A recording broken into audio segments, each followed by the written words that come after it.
Good morning. यहाँ तक अपना हो गया था बेटा। अब अपने को ये करना है दो ऑपरेटर। इसमें कुछ नहीं है, मेन क्या है ये, which can be use to replace if else statement. It has the following general form. बहुत जनरल फॉर्म्स होता है इसमें ऑपरेटर में। हम इस ऑपरेटर में ये यूज़ कर सकते हैं एक्सप्रेशन 1, एक्सप्रेशन 2 और expression 3, where the 1 and 2 and 3 are the notice to use placement of the colon. Colon के साथ यूज़ किया है, पास में आपको दिख रहा है कि कॉलन लगे हुए हैं इसमें, ठीक है। If the value expression 1 is true, then the value of expression will be the value of whole expression. अगर फर्स्ट वो सही हो जाती है तो दूसरे की वैल्यू इसमें आ जाएगी. If the expression 1 is false, then the expression 3 is evaluate and the value become the entire expression. और ये अगर false हो जाता है तो ये इधर आ जाएगा, मतलब एक्सप्रेशन 1 ट्रू हुआ तो ये एक्सप्रेशन 2 में आएगी, और अगर एक्सप्रेशन 3 फॉल हुआ तो ये एक्सप्रेशन 1 में आ जाएगी. समझ रहा है? यही करना है इसमें बस. मेन इसके अंदर जो हमने अभी तक ये पढ़े थे स्टेटमेंट्स, ये हमारे मेन हैं. यहाँ ये वाला पार्ट मैं आपको बोल चुकी थी कि ये वाला पार्ट आप खुद करेंगे. ये नॉर्मल एक ये समझा देती हूँ मैं आपको. ब्रेक स्टेटमेंट जो हम आगे पढ़ रहे हैं केस लगा के वो देखेंगे. यहाँ अपन ने पब्लिक स्ट्रिंग करा है, कैरेक्टर ग्रेड वैल्यू दी है सी, स्विच केस लगाया है, केस फर्स्ट कराया है जिसमें प्रिंट क्या कराना है एक्सीलेंट. अब केस बी और सी, फिर यहाँ वेल डन, और केस डी यहाँ सिस्टम यू पास्ड. ठीक है, मतलब एक रिजल्ट की बेसिस पे हमने बनाया है कि फर्स्ट ग्रेड में उसको, ए ग्रेड में उसको एक्सीलेंट मिलेगा, बी और सी में वेल डन मिलेगा, और डी में यू पास्ड मिलेगा, और एफ में क्या मिल जाएगा बेटर ट्राई यू विल. और यहाँ ब्रेक हो जाएगा, मतलब यहाँ ख़त्म हो जाएगा, और डायरेक्ट ये एंड हो जाएगा. नहीं तो डिफ़ॉल्ट वैल्यू दे ही रखी है, डिफ़ॉल्ट यानी मतलब ये यहाँ से इसकी जगह ये प्रिंट हो जाएगा.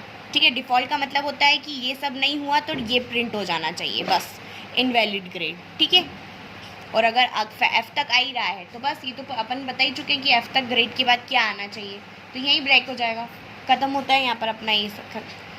ठीक है, अगर इसमें कोई प्रॉब्लम है आपको किसी स्टेटमेंट में, किसी प्रोग्राम को लेके, तो आप मुझसे ऑनलाइन क्लास जो आपकी लगती है उसमें आप मुझसे बात कर सकते हैं. हम ऑनलाइन क्लास में और क्लियर करेंगे. ठीक है, अब यहाँ बचते हैं, ये चैप्टर यहाँ आपका कंप्लीट होता है. अब यहाँ बचते हैं आपके क्वेश्चन आंसर जो यहाँ करे हुए हैं. ठीक है, अब क्वेश्चन आंसर इसके अंदर आप, मैंने जो पढ़ाया है वही क्वेश्चन आंसर आपको करना है. मैं इस बार टिक विक नहीं लगाऊंगी, आपको खुद से अपने माइंड से करना है कि अपन ने क्या क्या किया है, वो अपने को करना है. जहाँ तक कि इस चैप्टर में मैंने आपको ऐसा कुछ ओमिट करवाया नहीं है कि आपको इससे बढ़कर आगे जाना है. सभी आपको करना है तो आप करना. ठीक है, और अगर कोई प्रॉब्लम आती है तो जूम क्लास हमने रखी है. जूम क्लास में हमको यही करना है कि जो भी इस वीक आपने पढ़ा है, आपको जहाँ प्रॉब्लम आ रही है वो आप मुझसे पूछ सकते हो.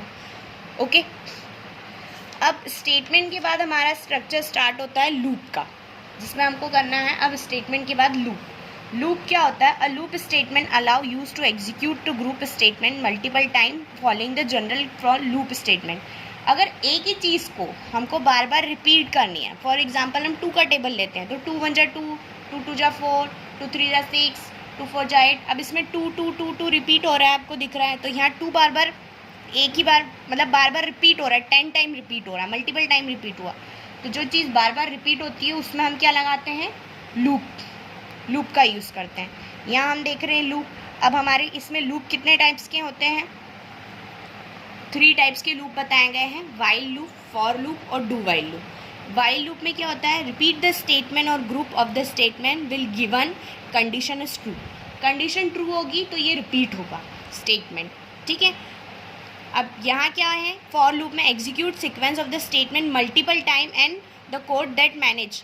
यहाँ मल्टीपल टाइम नहीं था, यहाँ सिर्फ कंडीशन के बेस पे था कि अगर कंडीशन ट्रू हुई तो ये रिपीट होगा, और यहाँ मल्टीपल टाइम से कि ये बार बार रिपीट होगा. ठीक है, अब है हमारा डू वाइल लूप.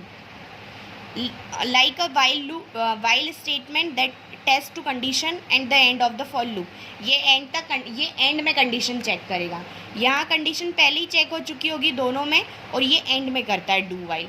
यहाँ तो हमको मालूम है कि कंडीशन फर्स्ट में ही चेक हो जाएगी ट्रू तक, और यहाँ क्या है कि ये मल्टीपल टाइम चलेगा. अब इसमें कोई मल्टीपल टाइम वाला नहीं है, और यहाँ फर्स्ट कंडीशन है और इसमें कंडीशन लास्ट है. तीनों में डिफरेंस समझ में आ गया आपको?